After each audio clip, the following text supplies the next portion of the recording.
That's right. Like, people really loved How to Train Your Dragon, and I did. I really liked the first How to Train Your Dragon. I thought the second How to Train Your Dragon was all right, and I hated the third one. I believe But that. the third one was pretty terrible. I believe it. I don't think that's a good choice.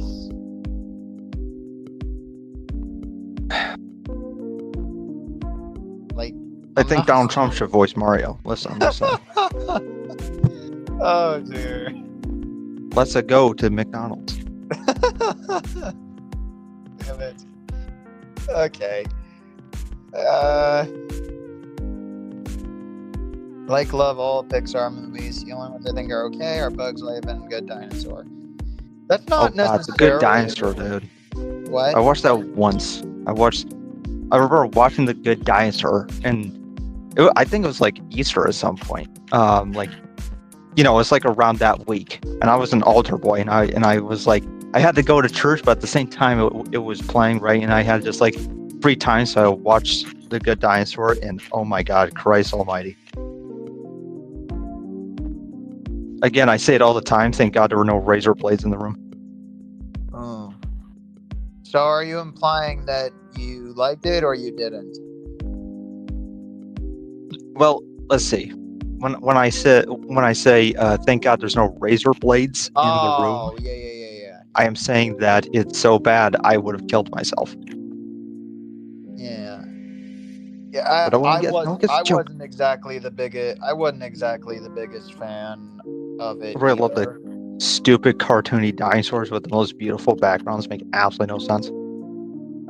Right? And that's the thing too, is like, when you know that Good Dinosaur was like the only Pixar film until like the 2020s to have been a box office bomb, that says a lot. You go from WALL-E to this, and it's like, it's embarrassing. Yeah, I know. Like, I don't get it. That's a Trolls thing. You're probably not gonna fully get it. I'm a fan. But yeah, pretty much. Yeah, it was pretty much the first Pixar film to have been a box office bomb until the 2020s. When Lightyear when Lightyear was a box office bomb.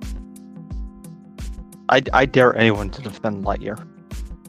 Yeah, try. Defend Lightyear while I'm watching you. Do it. I know. I did on that. Like, I know Dakota did, but I don't think I've run into a single person who. No, Dakota did. He absolutely loved the movie, but I think we already established that his love for movies, like his quality of thinking, is not very high. So I don't really expect any good takes from him. Right. The dude put Witch as his #1 favorite Disney movie of all time. I know. Like, I can respect. Like, the thing is, I can respect opinions, but at the same time, I'm like, dude. I don't. Wish has that "Watch out, world, here I are" line, and when I hear that, I'm like, there's no way. Was this written by Dakota himself? There's no way that Wish was made by people. There's no way Wish was made by that people looked at "Watch Out, World, Here I Are" and thought that was okay. There's no way.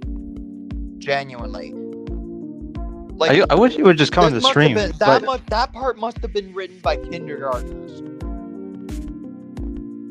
But Lightyear is just as bad because I actually had expectations for it.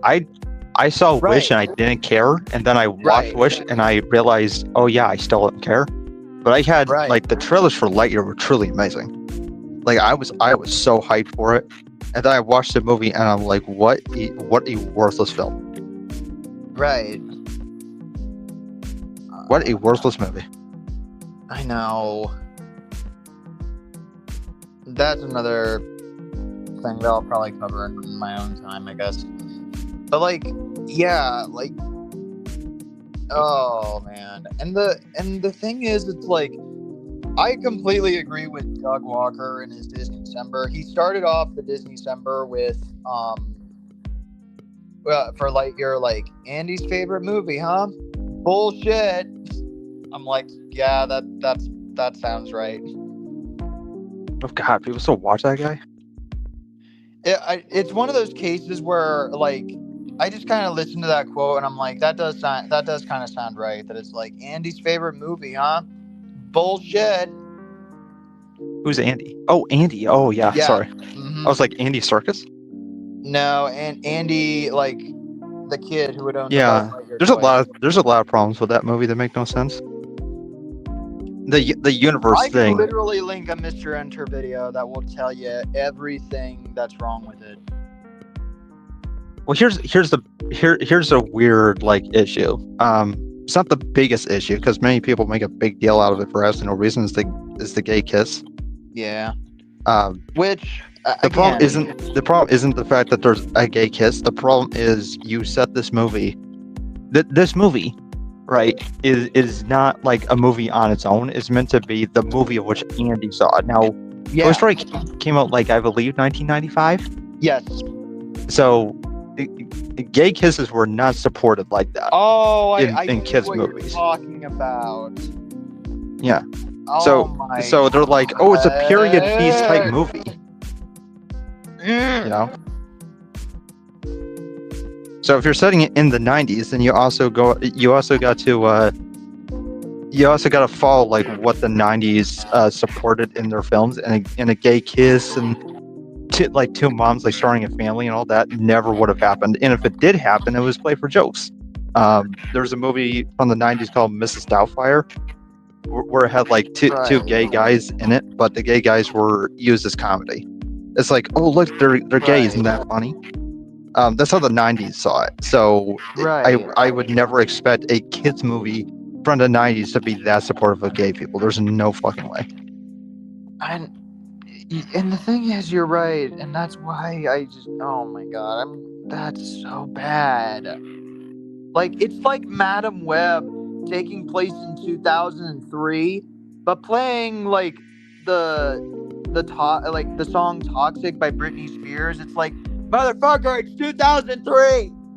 Why is that song there in 2003? You idiot. Focus on your year stuff. Focus on your timeline. Focus on the in-world explanation. Well, plus they wanted to open the movie up with Andy going to the theater and then watching the movie, and then we would see the movie that he was watching. But like I said, if you were to do that, you got to frame it in the 90s, so it would be like a period piece almost.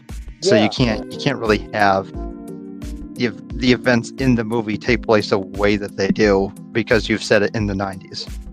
Yeah. Of which I can understand, like, you want to support gay people and all that kind of stuff. Like, that's all well and good.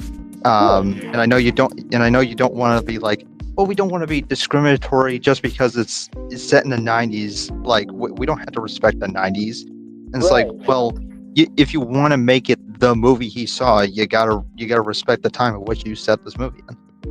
Right.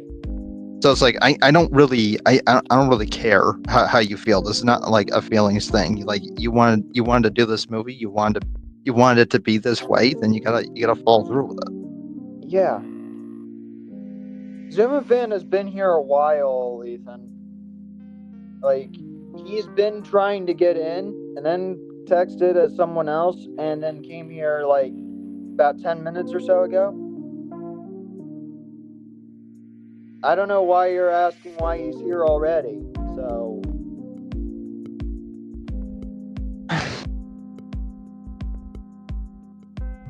And yes, Clayfan, I know you're not being toxic, I understand. But all that will be talked about later, I promise.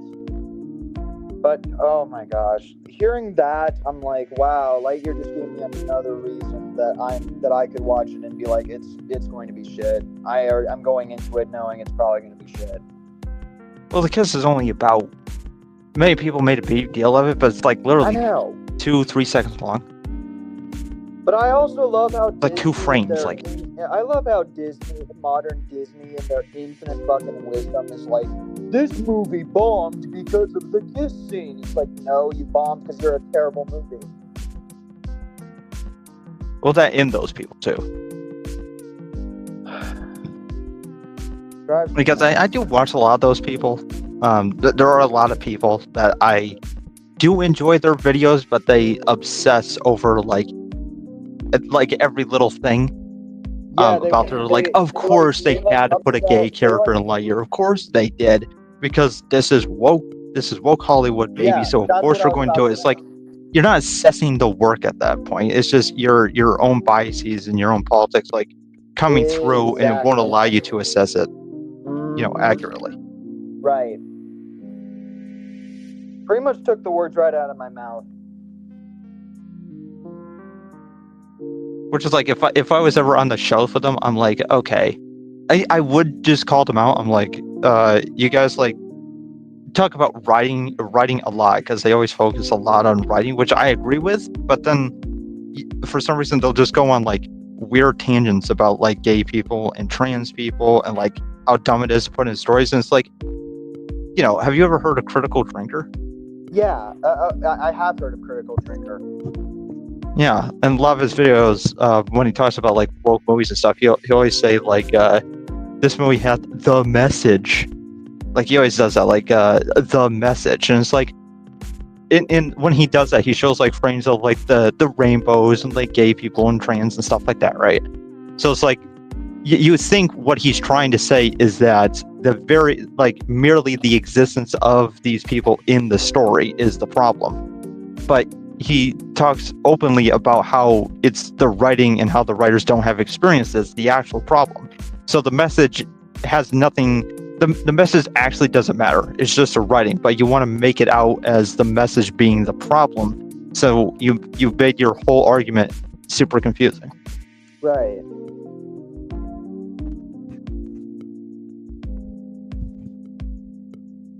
So yeah, those people do exist, but Lightyear's got Lightyear's got all sorts of issues that had nothing to do with the gay kiss. Right. The gay kiss being like in the 90s and being respected, like that's a criticism from me specifically. I hear no one else talking about that. They're just like, oh, they put a gay kiss in there. They're trying to like. That's a criticism. I definitely believe that that's just a criticism of like, feeling more like that's the big suspension of like of disbelief, that it's like, this is supposed to be Andy's favorite movie that got him into like the Buzz Lightyear toy and all that other stuff. But at the same time, it's like, they want to make it be like, oh, well, we're seeing the movie as the viewer or whatever. Like, they want to apply a suspension of disbelief that it's like, oh, we're not, that it's like, it basically to what you said, that it's like, if they wanted to kind of make it Andy's favorite movie, then it's like, okay, well, then what timeline does this exist in? Does it take place in the 90s? Because, like, it doesn't make sense for them to be like, it's Andy's favorite movie. Well, it definitely does take place in the 90s. Because in the third movie, Andy's an adult. Right. Right? And he basically follows, like, the same, like, age range, of a person who grew up in the 90s. Like, third movie came out, like, 2010. Yeah. Right? So Andy would be, like, in his 20s at that point. Yes. So, yeah, the movie is meant to take place in the 90s. Although, I don't know if I was told that Andy was 17 in Toy Story 3, but I need to look that. I don't know if I could look that information up in my own time. Well, it depends how old he was in 1995 and how old he would be in 2010. But I just know that it's like, people could say that Andy is 17 in Toy Story 3, but at the same time, they make it evidently clear, like very evidently clear, that Andy's going to college in Toy Story 3. Yeah. So I don't know if I agree about the idea of Andy being 17 or whatever. But the point is that, like I said, it's meant to be a 90s movie. Yeah. So it doesn't even matter. But I just, oh dear. I genuinely, like, I've been binging all the Pixar films, and I stopped in the 2020s era because I haven't been able to get back to it. And I'm already confident I'm going to hate the shit out of Lightyear. So bad. My ex hated it. So, like, I don't think I've ran into a single person, like, excluding Dakota or whatever, I don't think I've run into a single person who has, like, liked Lightyear at all. So. No, Lightyear's terrible.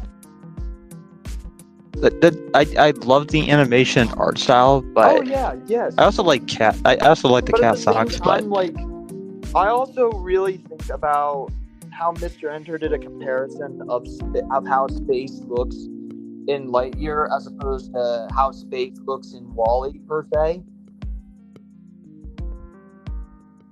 Hold on, I thought it would have been a really cool like twist if WALL-E and Lightyear were connected. Oh, that would be a great twist. Because I believe that there were batteries that were shown in Lightyear. I believe that there were batteries that came out of like socks or something. I can't really remember, but there were batteries in Lightyear, if I remember correctly, that had the oh god, I forgot the name of it, but it's the name of the company that sends the people away on the ships on WALL-E. Oh, by and large, BNL. Yeah, that's right. The batteries are by and large. Yeah. So it's like, I think it could have been really cool if it's the same kind of Easter egg kind of thing, because I've seen BNL in other things. I just can't recall it at the time. It's the same kind of jab. Yeah, it's like the gas station. It's the same kind of jab, inside joke, where you see the numbers A113 in every Pixar film. Yeah, or the gas station that you see in the first Toy Story is like the company that's, in cars. Yeah. Dynaco. I get that, but I still think that it would have been cool had like Lightyear and Star Command, like they came from Earth and they're going to a new planet. Right. And due to like time dilation and all that kind of stuff, Lightyear like tries to get back to Earth to get help, and then when he returns to Earth, the Earth is basically dead. It looks like how the planet did in WALL-E, where it's just like all brown, the oceans are all dried. You got like all the satellites just surrounding Earth. Mm-hmm. So like when he shows up, he's like, "What? The planet's dead. Star Command is dead," and he doesn't know what happened. So interesting. I don't think Alex has watched Mr. Enter, and that's why I can't really say definitively that that's the case. But that would be a really interesting idea for the Pixar movies to be kind of connected in some way. Someone else tried to explain the timeline stuff in a way that it's like, oh, all of that makes sense, timeline-wise and all that, but, But I don't know. That would be kind of an interesting twist, That would be kind of intriguing. Well, it's better than what they did. I don't think Lightyear's smart enough to do that, though. Well, all they had to do, like, Zurg also could have been Lightyear's father as well. They missed that opportunity. Oh, because I understand the reference in Toy Story 2 was like Darth Vader, but I mean that's kind of established, though. Like, right. Zurg is his dad. So it's like you could have, if you really wanted to, like, how on earth could you work that in a story? Just have Lightyear go off, and he's doing his mission. He's gone for so long, like something happens in space, and his dad decides to go after him after years of like waiting. He doesn't know where his son is, and his dad flies way past him, and then it's his dad that ends up finding the Zurg ship. Right. But it's like I've already seen this talked about, so I already know the spoiler. But how Lightyear handled that Zurg twist makes me angry. really angry. Well, the weird part is that Zurg is the best part of the movie outside of Socks. Zurg is actually, from my perspective, Zurg is actually correct in what he's doing. Right. Because he's Lightyear, who's like experienced all that, like he's gone through the same thing our Lightyear has, and it's like he's got like so much like grief, and he's got like hatred for himself, and he just wants to fix the problem. Right. Even though everyone else is like, we're totally content with staying on this planet for some reason. I don't know why on Earth you would ever be content with doing that, but Lightyear just wants to he just wants to like fix his mistake. But during that course, it could erase the people that, you know, the younger Lightyear became friends with. Even though from like the audience perspective, or mainly my perspective, they are so annoying that I wish you would just erase them. So that's why he goes against old Lightyear, because it's like, well, we can't do that because it may erase the people that I care about. It's like, dude, are you kidding me? Right. There's no guarantee that they will be erased. Like they may like their parents may still meet up and, you know, have them. Like, you don't know how it's gonna work. And also, like, are you saying that these like 3 annoying people are like worth like who knows how many thousands on the ship, that like their lives could be in danger every single day, could die or something like that due to your mistake? And it's like, you're gonna risk all that for 3 useless people, right? Ugh. See ya, Ella. But every time we keep going into more about Lightyear, I'm like, I know I'm gonna like it less and less and less and less. Well, it sucks because it's a really gorgeous looking movie. Like, it looks really good. But at the same time, like, I've always been told by one of my favorite content creators that a good story can save bad animation, but good animation cannot save bad storytelling. Well, yeah.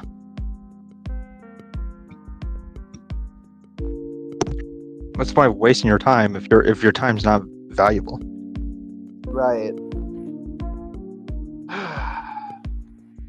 But I've been binging Pixar stuff, and I haven't been able to get through all of them quite yet. I've only stopped at the 2020s era so far. Well, so like these are like the Onward, Soul, and Luca, and Turning Red. Soul I thought was good, and I thought Luca was good, but out of all the ones that you've seen, out of all the ones that you've seen so far, which one's the best? Like, are we including all of them, like 1995 and onwards? All the ones that you have seen so far. Okay. Ooh, tough. Because there are a lot of really good ones. There you go. Your number one favorite. Okay. And I kind of want to do this in 2 different ways. One of them is nostalgia, and the other one is story and music and all that other stuff. Nostalgia-wise, that I love it as a kid and I love it as an adult, my favorite is Finding Nemo. And then if I was just focusing a little less on nostalgia and I was just focusing on the details, like the animation, storytelling, and all the other stuff, I think WALL-E is my favorite. Right, you're saying objectively, right? Yeah. Right, I think WALL-E's the best Pixar movie ever made, and quite possibly one of the best movies ever made. I think so too. I mean, it truly is just like a marvel, but part of me don't want to give up on that Ratatouille though. Yeah, Ratatouille's so good. I did not see Ratatouille as a kid, but as an adult, I was like, I really like this. This kind of got me into cooking. Ratatouille's so good. I like it. And The Incredibles is just spectacular. Yeah. I like Incredibles too. Not Incredibles 2, TWO2. I mean, I like Incredibles TOO2. Just in case people get that. Those are 3 movie horsemen right there. Oh man, yeah. You got WALL-E, The Incredibles, and Ratatouille. Those three are just like marvels of storytelling. There is no beating them. Period. I don't even think DreamWorks' best can beat those movies. I know people are gonna bring up. Well, no, we got movies like How to Train Your Dragon and. But at the same time, How to Train The Prince Your of Dragon Egypt was not great all the way through. Is the primary thing. Like, you may have Really? one movie that was great, but like as a whole, I thought How to Train Your Dragon was awesome. Can't call that perfect or great or whatever. Really? First How to Train Your Dragon is like amazing. How to Train Your Dragon, the first one really was that good. Like it was so good. I saw it 3 times in theaters. It got me so hyped. I got all the books from the library. I wanted to do like plays. I watched the behind the scenes. I watched the live shows. I fell in love with that series, and then I watched the second movie, and I'm like, okay, the quality's not as good. And then I watched the third movie, and I'm like, okay, I hate this. I believe it. Like, I think the thing that always angers me every single time, and it's not with the first movie, it's only with the other two, and I guess like the TV shows as well, is when Hiccup says Bud every time. I'm just like, can you call him anything else but Bud? I hate it. I cannot stand it when he says it. He sounds so irritating, and it's not likable to me either. It's just like, it's annoying. Like, come up with a different name to call him. Yeah. And how they make Toothless into an idiot. Oh God. I used to think That like Toothless in the first movie was quite intimidating. Like, there was cute factors, but he was like intimidating. And then they removed the intimidating factor despite giving him way more powers. Yeah, They're like, oh look, he can fly really fast. He can glow like Godzilla. He can use lightning and turn invisible. Yeah. Like, oh my God. And yet he's less intimidating now. Oh my gosh. That genuinely sucks. I agree with that. I saw someone break down his design and like, oh look, his design changed, and it does, and you can notice that like his eyes become way more round and big to make him look really cute. Yeah. Like, even when he's angry, I just cannot take that damn thing serious. Golly. Oh, and they did Ash was so dirty. Like, to me, this kind of reminds me of how Freddy Krueger in Nightmare on Elm Street, like, he was funny, but he was also very scary and intimidating. And then as they kept going on with those movies, they basically turned Freddy Krueger into a full-blown Looney Tune. And it's like, okay, he's not scary anymore. And that sucks. Well, he's not. I never saw him as like a Pennywise. Like, him versus Jason, that movie was hilarious. I know, but I'm meaning like how you said that because they decided to make Toothless cuter, they decided to like sacrifice any intimidation value whenever he gains new powers and stuff. And I was comparing it to how Freddy Krueger could easily be both terrifying and funny in the earlier Nightmare. For sure, but Toothless ain't Freddy though. But Toothless and him are completely different characters trying to do completely different things. I know. Freddy is a dream demon who's trying to murder people. So right. Toothless is not the same. He's just a dragon, but. I do hate the fact that they removed all the fear from him. He no longer had that. He never had that intimidating look. You know, like when he's got Hiccup after Hiccup removes the ropes in the first movie, and then Toothless hops on him and like puts his claws on his throat and is looking just right at him. His eyes are really like dilated, and he looks like really creepy, like he's about to kill him. Yeah. Like you never get that Toothless back ever again after that. No, and that sucks. That really does. But yeah, like DreamWorks, I think makes really great movies. I love Chicken Run. Prince of Egypt, I rewatched recently, and I thought it was pretty good. Yeah. But none of them, for some reason, none of the DreamWorks movies can compare to those three from Pixar. I think those truly are just like absolute masterpieces. There's probably like flaws, but I mean, like, if you say objectively there's flaws, but if you want enjoyment value out of it, like, they're like a 20 out of 10. Yeah. They're flawless. Since we talked about how Incredibles 1 was as loved here, what did you think of the sequel? Wait, what movie? Incredibles 2.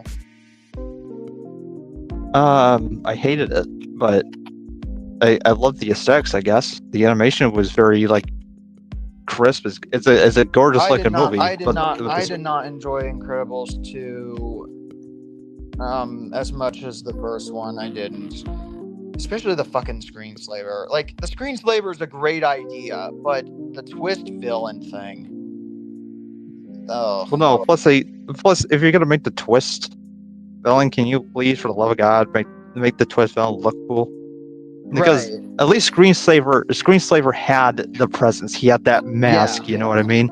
Right. He had the screens that can manipulate. Sort of manipulate, but mostly hallucinate people, or how would you say, like, whatever. I forget the word, but hypnotize. That's it. Yeah.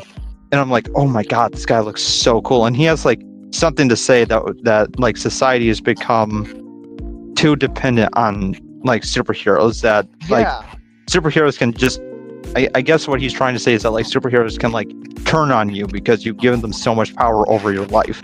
Right.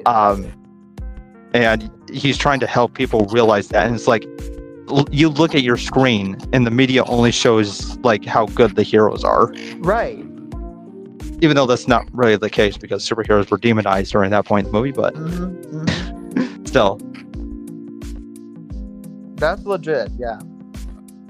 But I liked what the screensaver was going for, and then they revealed that it's this lady, and oh my gosh, she's so stupid, because like her whole plan happens all because she hates the fact that superheroes weren't there to save my family when there was a break-in.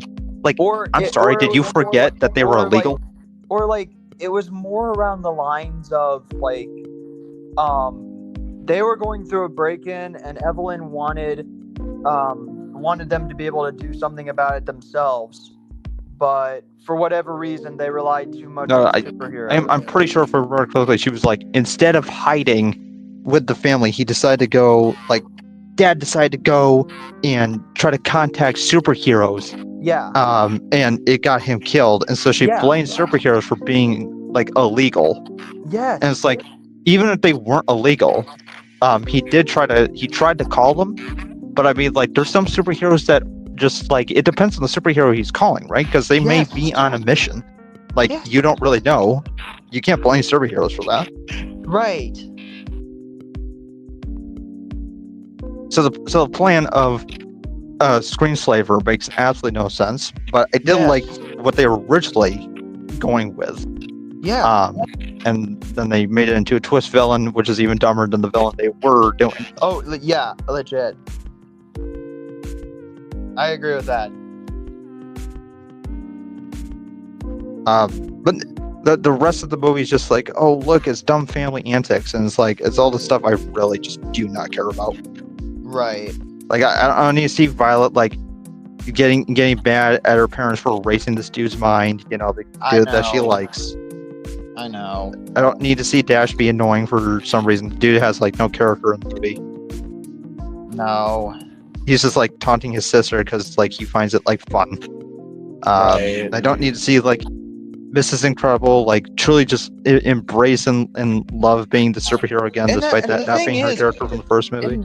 What's odd about that is it's basically like, it's under Mrs. Incredible's perspective, but it's basically the same as the first movie with just minor ass differences.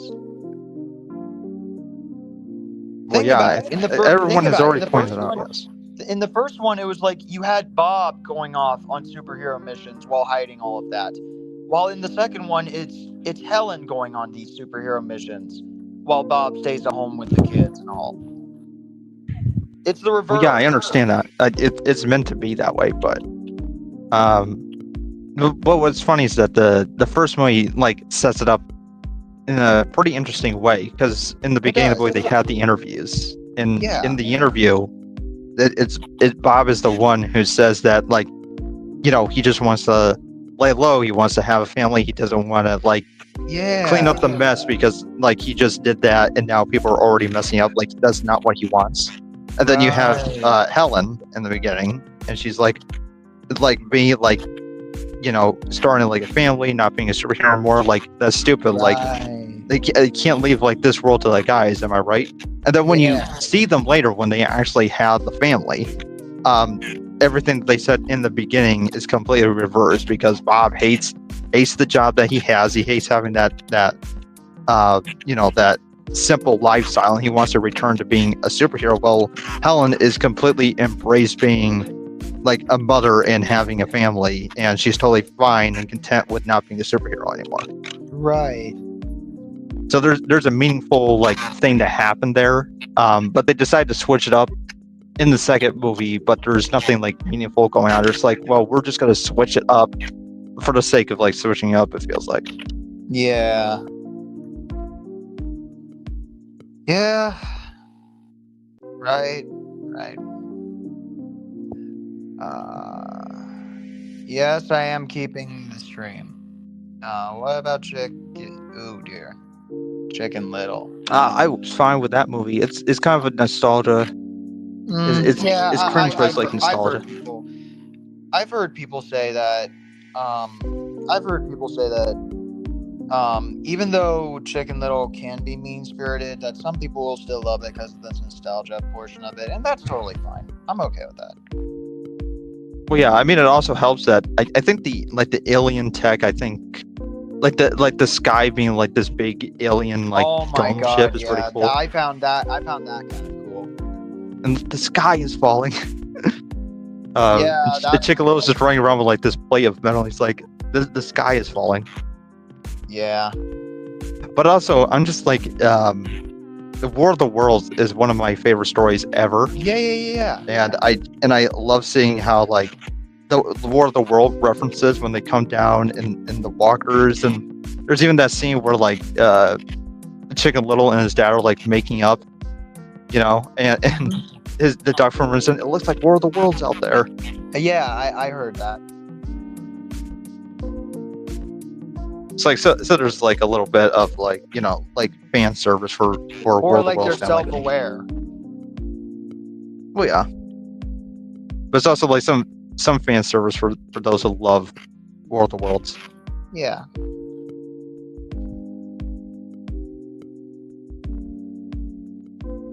God, I love that shit. Yeah. I haven't watched Chicken Little in a while, so it's probably a terrible movie, but I haven't seen it at all yet. I have failed to revisit Shark Boy and Lava Girl. I could find that a bit of a guilty pleasure too.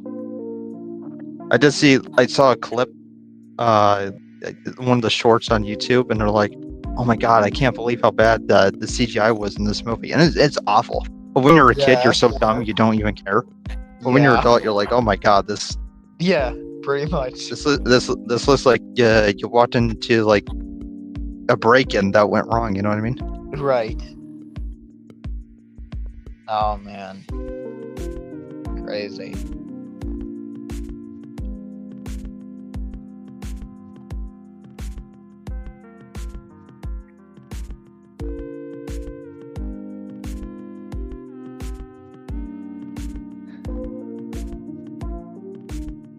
I totally would show up on a Star Wars stream, by the way, if you have that. Yeah, and again, I gotta go back and watch all of that stuff before I can fully make mine. But I'm totally down to do another one of those kinds of conversations about Star Wars, because I like having more of these conversations. So it's like, even if we don't fully agree with each other, that it's like, hey, here's a brand new perspective where we can see how one side of the story could be inferior in this particular context, like how you mentioned.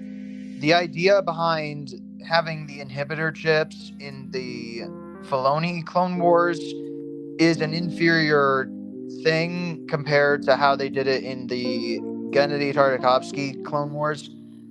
Like, I like having it's the stories from the Battlefront game. Like, I like having those conversations. Like, it really creates more of a broad scope. Well, it also shows like who has the inferior intellect. Yeah.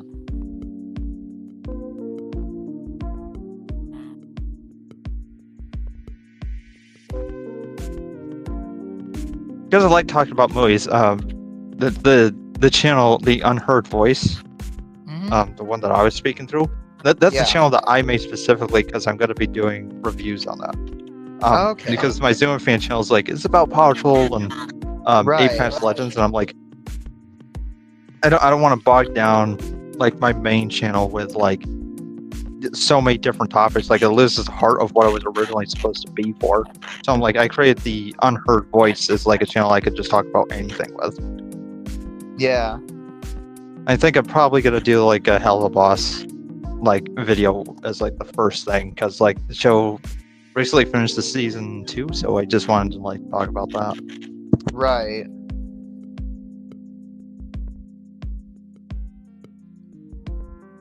I understand that. A lot of other people would probably do something very similar. I'm just glad I titled my channel the way I titled it, because it allows me to be able to show I'm more of a multi-fandom type person, and that I don't have to like make another channel just to cover more material. Yeah. But I am hoping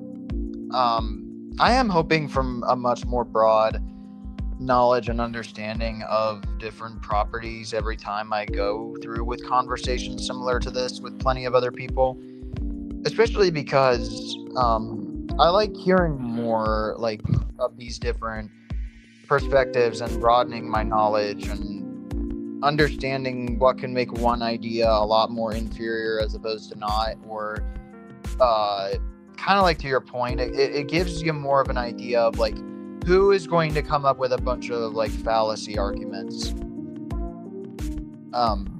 who will try to just like defend something that is either A, very hard to defend, or B, you just can't. So in the same fashion, like one of the things that like, because I know that with I've watched videos critiquing Star Wars: The Last Jedi, and there were multiple moments where I'm listening to that and I'm like, yeah, I don't understand why people are still trying to defend any of this. Like how people are trying to say Rey is not a Mary Sue, and I'm like, but they literally came out with canon material indicating that she can just touch people with force powers and gain their knowledge and everything. Like, how is that not Mary Sue shit? Like, Jedi have had to train for years, possibly decades, and now you just have Rey obtaining, like, all her good Jedi powers and all that because of that? Bullshit. There's no way that you can defend that. That is pure bullshit. Well, it's horseshit. Well, I mean, for people who like The Last Jedi or whatever, to them it's more of what the message means to them. Right. It's more of a feeling thing, which I mean is fine, because Star Wars does have like a lot of emotion to it. Yeah. So I'm not like bitter if people are like, well, this movie means a lot to me, like, you know, it did a lot for me, because I do remember watching many people who were like, I was in the bad place, and like the messages from The Last Jedi like really helped me out and helped me like rethink things, and that's totally fine. But like I said, when it comes to like an objective conversation about like is quality, then that kind of stuff has to be put to the side, you know. Yeah. Or even like another one that I know is like I'm pretty sure you know of the bombing run scene in Last Jedi, and how they tried, and how people were like, this completely fucks with gravity. And yet these people want to be like, oh, but people are defending it by being like, you say the bombs gravity? are magnetized. And I'm if the bombs are magnetized, how's come they don't immediately get attached to the ship on their way down? If they're magnetized, because the ships would be made of metal, so if the bombs went out, then wouldn't they just attach to the bomb? We don't know. We don't know how the magnetized like works. So it could be just like pushed, or it could be like a designated like magnet. So it's not going to like it's not going to reroute. So my assumption is that the first bomb, right, like the first bomb in the row is the one that is magnetized, and then all the other bombs are attached to it. And then there's like a contraption at the top that pushes them down. So it forces the bombs out of the ship, and then the magnetized like element turns on, and then forces the bombs downward. So that way, like, it doesn't reroute up to the ship that it came out of. Right. So I don't know how it works precisely, but I'm totally fine with it being magnetized. But when you got like plasma bombs that come out of like Y-wings, I don't see like the purpose of the bombers. Mm-hmm. And another one that I'm like, I really feel like that one was bullshit, was like how you had the Holdo hyperspace maneuver, because the thing is, hyperspace isn't just going really fast. Hyperspace is supposed to be another dimension that ends up making light speed travel easier. And you're supposed to be immaterial while you're going through light space, when you're going through hyperspace or light speed. Right. I mean, but now that scene where Holdo crashes into the Star Killer thing, that big ship, it's like that basically told you, okay, so the supremacy. But now you're basically establishing it's not immaterial when going through light space. Now it just feels like it's a complete miracle that none of these ships have ever hit a dust cloud or a star or whatever. Like, if they even hit a tiny speck of dust, the ship could explode. And it just completely fucks up the concept of hyperspace travel or light speed travel. And this is years after the original trilogy and after the prequel trilogy. So now it just feels like it is a complete miracle that none of these characters have ever had their ships explode or die whenever they go through hyperspace. As far as the exploding and hyperspace and being lucky, it's not. There's hyperspace lanes, which are basically just like roads that are carved out in hyperspace, because you can go uncharted, but like you said, you could accidentally hit a rock and explode. So the hyperspace lanes are created to specifically show like these are the safe routes to like the destination you want to go. And I assume that Holdo was not using that, obviously. And as for the ship exploding on the supremacy and like ripping it apart or whatever, this isn't original. Like, everyone's been saying this for like since the movie came out, but like some speculation is that there's a transition from like the ship starting to go in, like going into the motion to go into hyperspace. And basically the ship, the Radis is the big ship, basically it hits the supremacy right before it travels completely into the other dimension. So basically it hit at the perfect transition period. So it's like any more like seconds afterwards, it would have completely gone right through into the other dimension and not hit the supremacy. Okay, I get that. But still, a lot of people kind of looked at that and it was like, through these particular ways, it's like the people behind the sequel trilogy, it was like they didn't care about how particular things in Star Wars work. Or like with Last Jedi kind of starting with Luke kind of throwing his lightsaber over the shoulder and someone else being like, you gotta realize like what the lightsaber actually means and how they would think of it in the same fashion as like how the wands would choose their owners in Harry Potter. Like there's a deep connection between the Jedi and their lightsaber. I wouldn't agree like with that necessarily. Okay. I don't see any. I don't remember any evidence that like in Harry Potter, right? Like the wands like choose you. I don't believe that we've ever seen like the lightsaber choose people, because in A New Hope, Obi-Wan or Ben Kenobi, that's what he calls himself. Like he opens up the box and he gives Luke Skywalker the lightsaber, and he's like, "This was your father's lightsaber. Here you go." And the lightsaber didn't choose Luke. Like the lightsaber was given. But it was a case of like I guess I guess that was not exactly the best explanation, but like it was a different case of like how a Jedi and a lightsaber have a really strong bond, and then it's not the lightsaber. In canon, it's actually the crystal, the kyber crystal inside the lightsaber that they have a connection with. Okay, but yeah, I don't know. I just heard a lot of different arguments that just made me feel like, I don't think I like the sequel trilogy at all. Well, never know till you watch it. Right. There are people who like it, so you could be one of them. Never know. Like I said, never know until you see it. I mean, it's been a while since I have, so I wonder if that will change.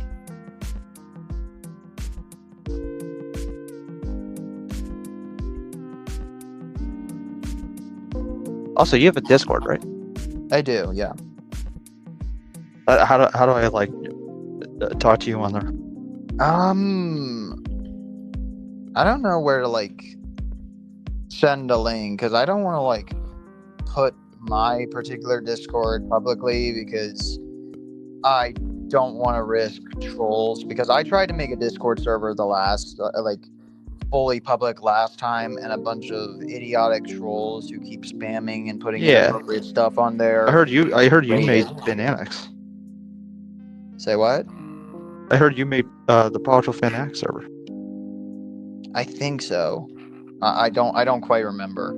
I just know that I gave that server to Alan, and then Alan would literally apologize to both me and Ethan, saying, yeah, these people were genuinely trolls and I had to kick them out and all the other shit. So well, I don't really want to give it out either, because I don't want people getting the wrong idea, but it's literally just the name. Yeah. But I think that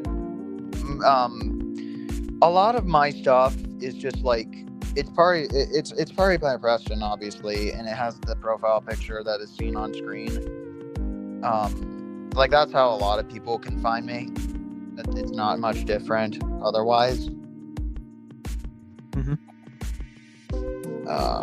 Even Ruin Huggy wanted to know my Discord, and I was like, we gotta kind of build trust before you can like genuinely call and do all that modding stuff. I'm not there to mod. I'm just there to like talk. Right, obviously. I know. Doing basically what I'm doing think here. If you were to find it, all you would probably have to do is just look up my name and see that profile picture, and I think that you'll find me. Or you can message me instead. Okay. So it's just the name of the channel, basically. Okay. Which one? The one the Zumafan one? It's just Zumafan. There's no Okay. There's no capital letters either, so. Okay.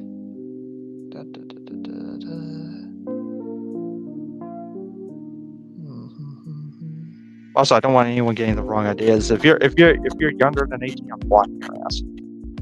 I'm 23. Okay, good. I'm saying for other people, because I know many people want to message me like, "Oh my god, I watched your channel." I've had kids do that before, and I had to block them. Oh, I see. Yeah. I understand.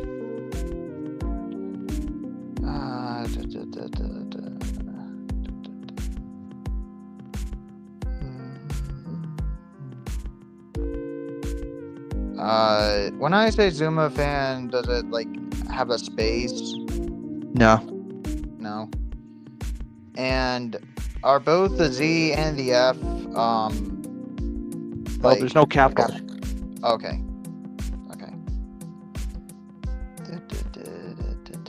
Literally giving the viewer like directions.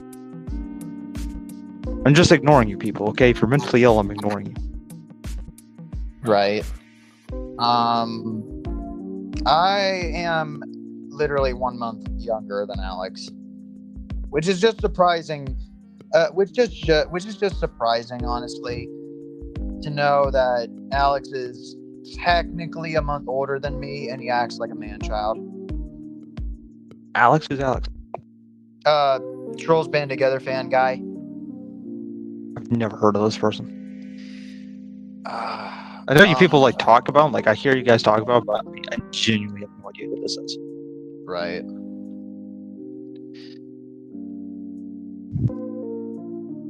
But I'll probably try to find that after the stream is over. Yeah, how long are you planning on going? Okay. I'm chances are I'll probably end this in a little bit, since it is getting close to dark and all. Yeah, I also don't really have that much else to fully discuss with people. Yeah, I guess like Fantastic Four, I guess, is like the last thing. Yeah. If you're even into Marvel. Yeah, I am into Marvel, but it was a case of like the Infinity Saga. I found much better storytelling than the Multiverse Saga so far, because there were multiple different post-credit scenes that still haven't been resolved yet. Like, I know that a lot of other stuff. Okay, what are the questions, Clay fan? What are the 3 questions? Okay, am I keeping the stream? I said yes. Scroll up for what exactly? I already told you yes. Mr. Enter probably didn't inspire Alex to say the 9/11 of movies thing. That'd be fun. I like. We gotta normalize some, you know, we gotta normalize some dirty jokes sometimes. I know, but like, still. Oh, we can't make fun of it because it's a tragedy. I don't fucking care. I'll say what I want. I already heard of this.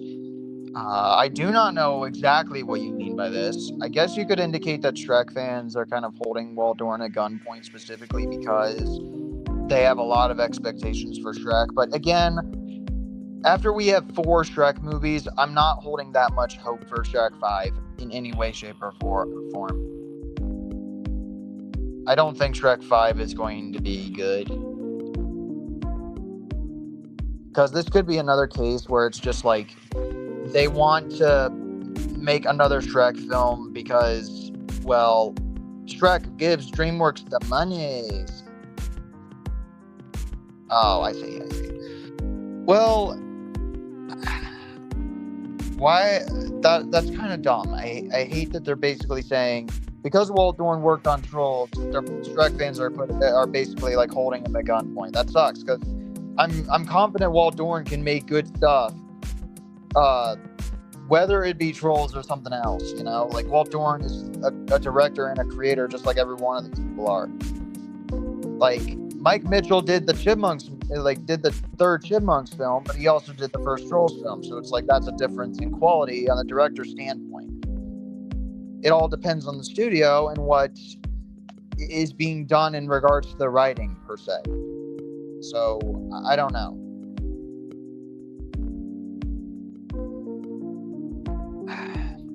but I don't know. I'm hoping with I just feel like the multiverse saga, like WandaVision's post-credit scene has already been answered with Doctor Strange in the Multiverse of Madness. Shang-Chi has not had theirs answered. Falcon and the Winter Soldier, I'm hoping will be covered via Captain America: Brave New World, but I'm not so sure anymore. Echo has had their post-credit scenes. That leads into Daredevil: Born Again. Hawkeye doesn't have anything that it leads into. Because with the post-credit scenes and everything with the Infinity Saga, you could see how everything fit together and how each and every superhero movie, whether it was a sequel or otherwise, you saw how it all fit together into one bigger story. But right now, in the Multiverse Saga, I don't see it. Like, I believe the Multiverse Saga is over. The fact that it's only until Captain America: Brave New World would show the big celestial in the ocean, like, it's one of those cases where it's like, only now do we actually get more of a follow-up to Eternals. Because, like, She-Hulk kind of established that, oh, yeah, there's a big celestial in the middle of the ocean.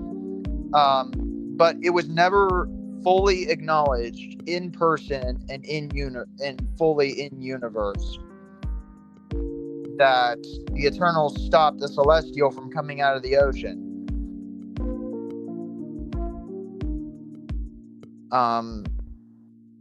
I don't know. I just find the Multiverse Saga stuff, like, inferior right now, because, like,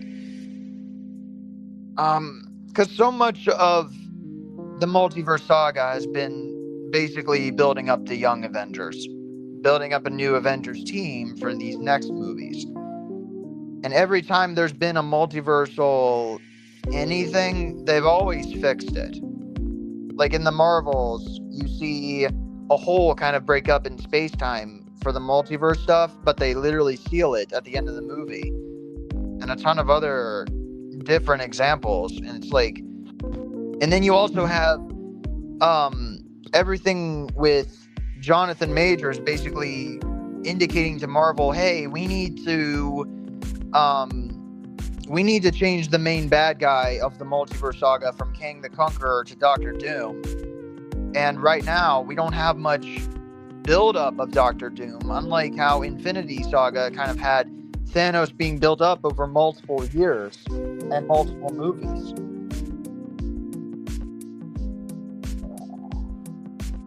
Yeah. So there were just multiple instances where I don't mind what they're doing with the Multiverse Saga. I'm hoping that they can finish it off with a bang, but at the same time, like, multiverse stuff is on its way out. And I think Beyond the Spider-Verse is the very last thing, and then Hollywood needs to stop. They've already utilized everything they could manage out of the multiverse idea. Yeah. I mean, I'm totally fine with stories like Backrooms or whatever, because that is like a multiverse thing, but... Yeah. But I like the idea behind the new Fantastic Four, because the knowledge is that it's supposed to take place in the 60s, and supposedly it does not take place in a full MCU thing. Like, it's supposed to be its own thing, and it's supposed to be its own Fantastic Four film, and then it'll tie into MCU stuff towards the end. And I like that idea. I like that they're focusing more on their own self-contained stories while building up the bigger story of the entire saga towards the end. It's what they should have been doing a good portion of the time.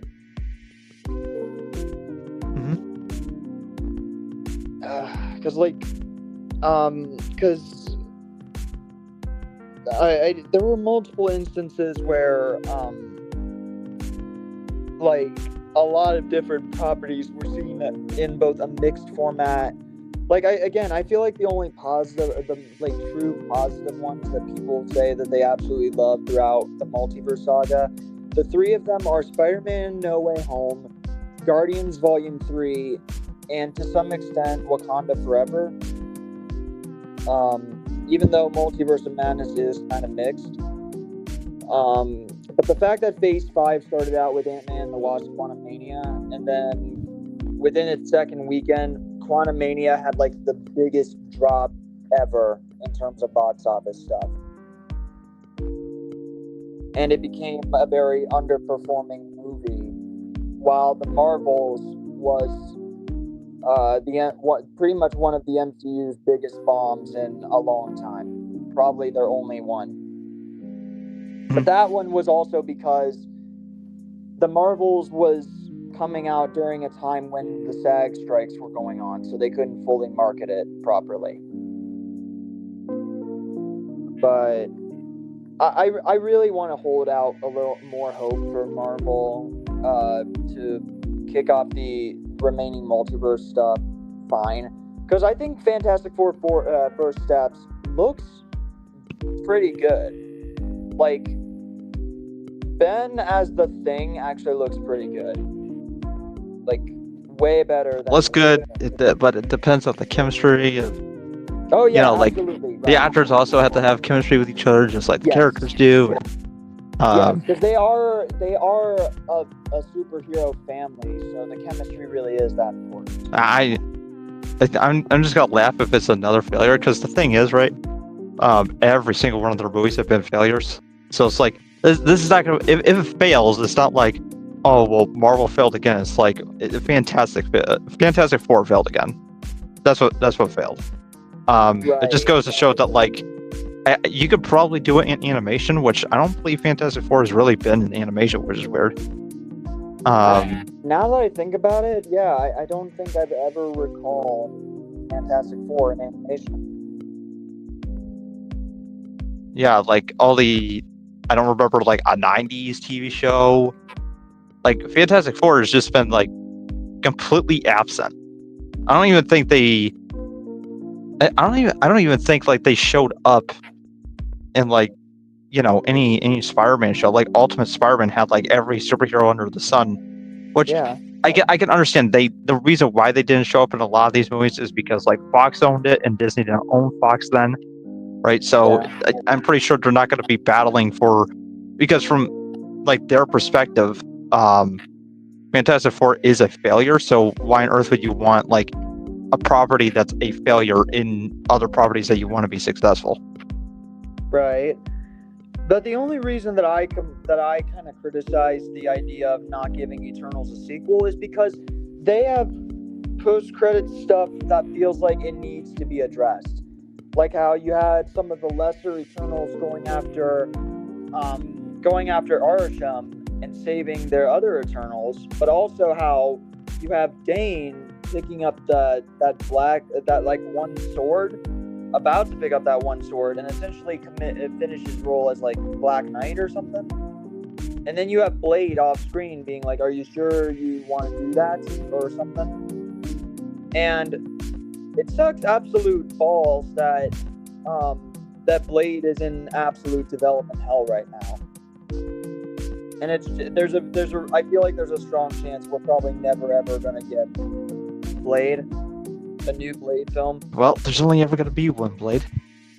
Yeah, only Wesley Snipes.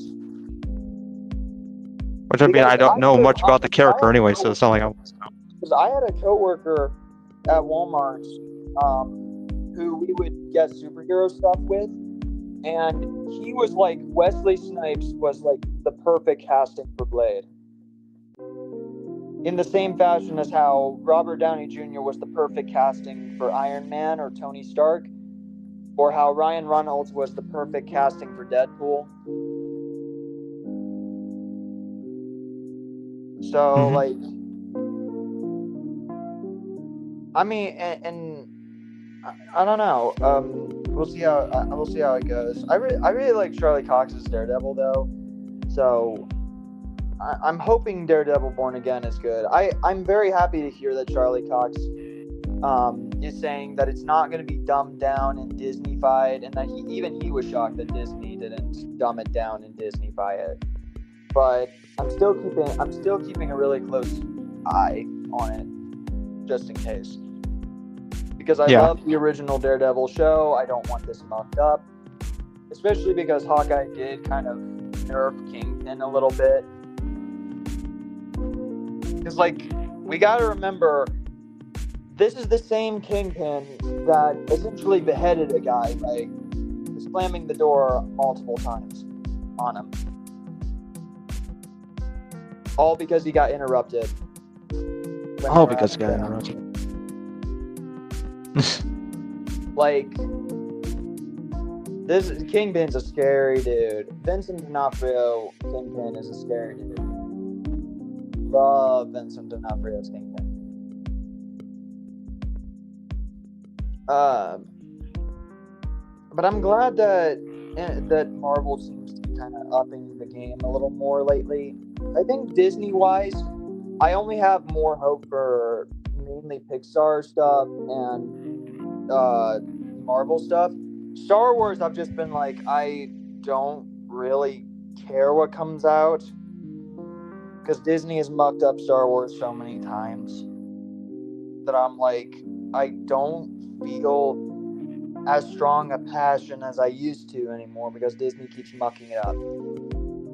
And then with Disney, it's like I'm totally intrigued with ideas like Zootopia 2 or whatever, but at the same time, you also have freaking the confirmation of Frozen 3 and Bob Iger being like, oh, well, we know Frozen's going to make us money, so we might as well confirm a Frozen 4 as well. I'm like, do you even, Bob, really listen to me? Why are you confirming a Frozen 4 when we don't even know if we like Frozen 3 yet? Frozen 3 hasn't even come out yet. I gotta find someone to make money. Confirmed about it yet. And also how Disney continually just makes the same live action, just continually makes more live action remakes. I feel like Lilo and Stitch could work if they play their cards right, but I feel like the Snow White remake is gonna be dog shit. But I don't know.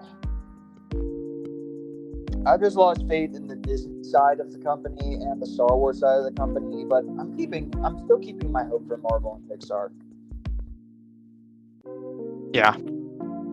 Gotta keep that hope. Yeah. Because it's not that I want Disney to fail. Like, far from it. No one wants these companies to fail, but unless you do actually want to see it to fail. I still want to be critical of when they create dog shit. Well, I have no problem with that.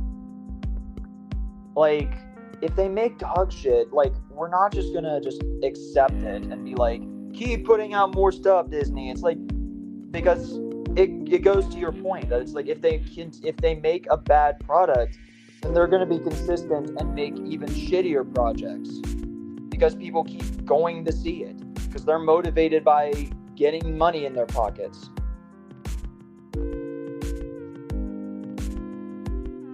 Yeah. So, I guess that's where I'm at in regards to Fantastic Four. It looks like it'll be good. It looks like it'll be fantastic. Especially because they finally got Galactus right, too. Because with Fantastic Four, Rise of the Silver Surfer, they totally did Galactus dirty. Because you have this giant celestial who eats planets in, like, a humanoid form. And in Rise of the Silver Surfer, they just basically made him well, they probably found out like a goofy idea. It's like just a giant guy with purple armor. So it's like, yeah, right.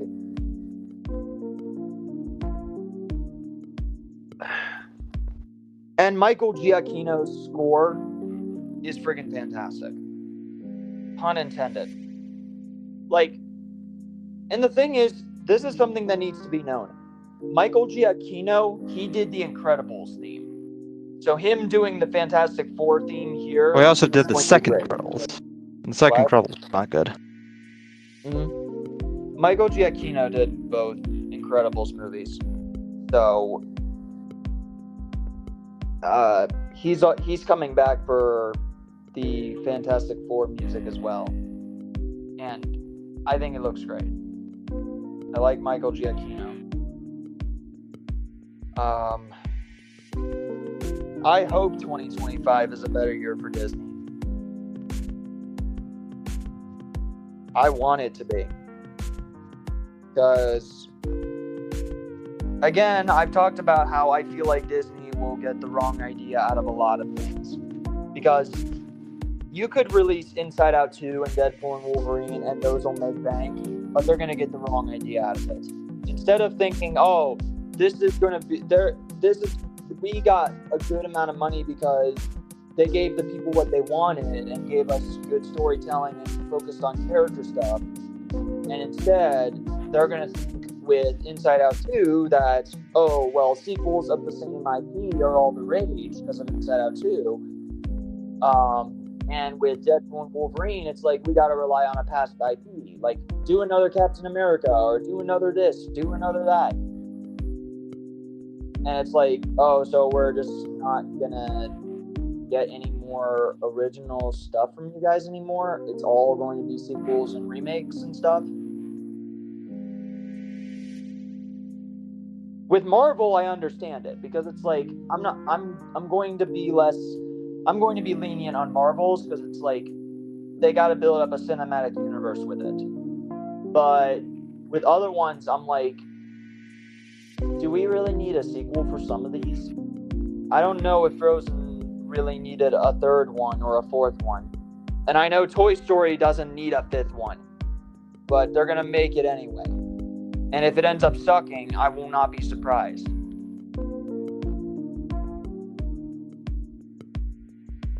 Yep. But that I feel like that's where I'm at right now, at least in terms of Disney stuff. I don't know where I fully stand on a lot of the other companies quite yet. It just has to depend on the course of what movies they create today.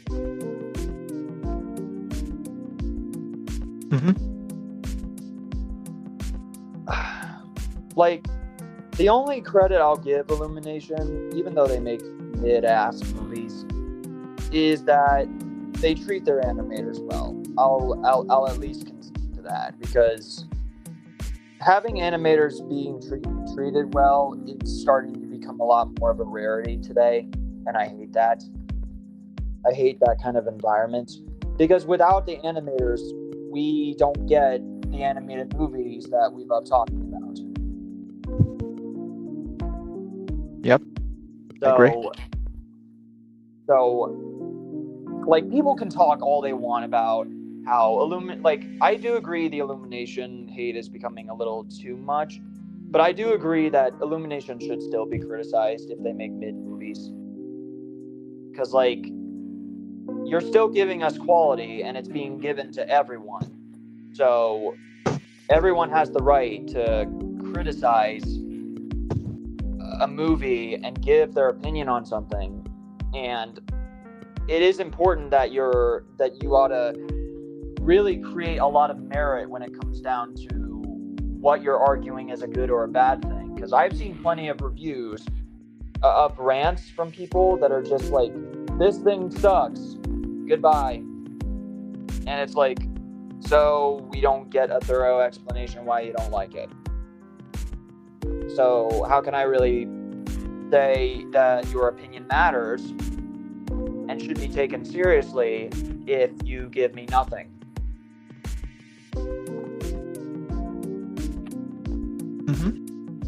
Or if you give me, like, terrible reasoning.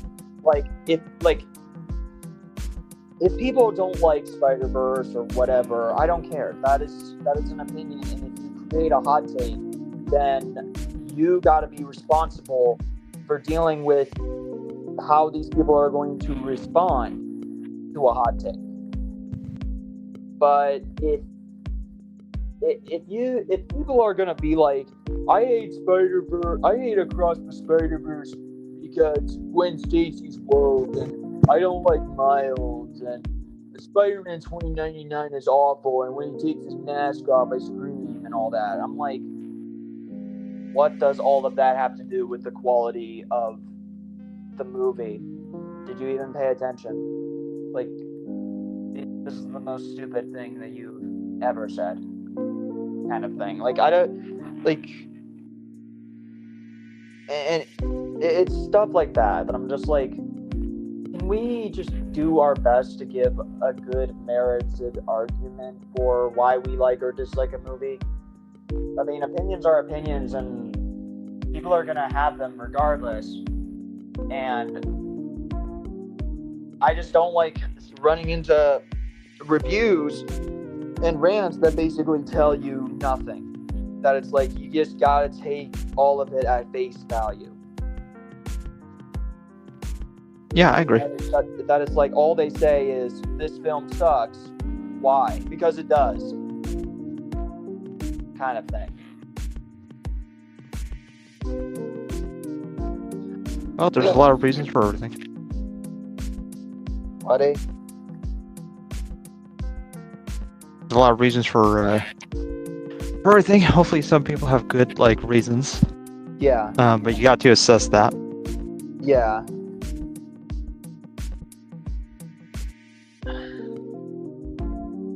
I just think I just hate running into those reviews. And it's kind of why I like being my own particular critic, is like, I can give my own particular stances based on what I research and all. And if there are things that I don't know about, I like being told about it, so I have more prior knowledge on it. That way I can evolve in a way that creates Also, more of a talk to stronger people who review. know what they're talking about. Because when it comes to a review, being a reviewer, there are moments when it's like, let's assume for all intents and purposes that you're wrong. Like, whenever you criticize something, assume you're wrong. Like, try to come up with counter arguments to the points that you make, because there could be a chance that you just might be wrong.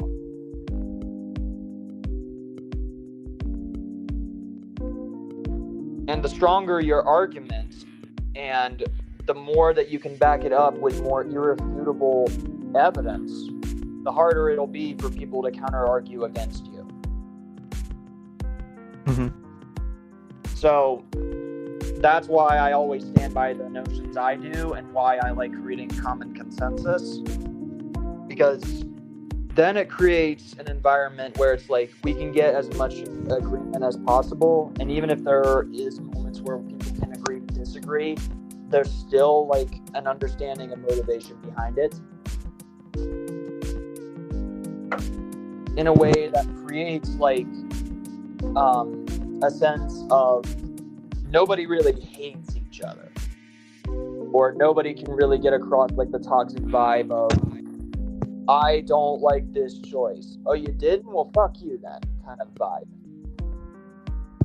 I've got to be so vicious about it. There will always be people that just kind of do that, that are toxic in that way, or that they just don't respect these kinds of opinions and discussions because they are users that they do not like or whatever. I don't know. Yeah. But that to me is where it's at, and I think I covered everything. So, make a list of 5 movies I'll never watch. Okay. I don't use Letterboxd, so I probably won't ever see it. I don't think he watched it either, because he claims he watched it, like he knows all the spoiler stuff, but there were multiple moments when he gets a lot of the most basic details wrong, and that to me is where I know that someone had failed in making a review. A good one is when they can't even get the basics down. And I didn't know they made a backup channel. I'm good to know that. I think I covered a good portion of my bases. What about you? Huh? What about you? I didn't know if you had anything else left to say before I ended stream or what. No, I think we covered everything. Okay, perfect. So, from there, I want to thank every single individual who has come by to this stream. I'll probably do this again at some point, and I'll probably find more and more topics to talk about anyway, because I only had 3 in mind, and yet I talked about plenty of other ones. I hope we can have more intellectual conversations. I hope we can bring in a lot more people than just the same individuals that continually talk throughout the stream. And I'm hoping that we can create more of a common consensus here on Party Planet Preston's channel. So with that said, I will see you all next time. Take care.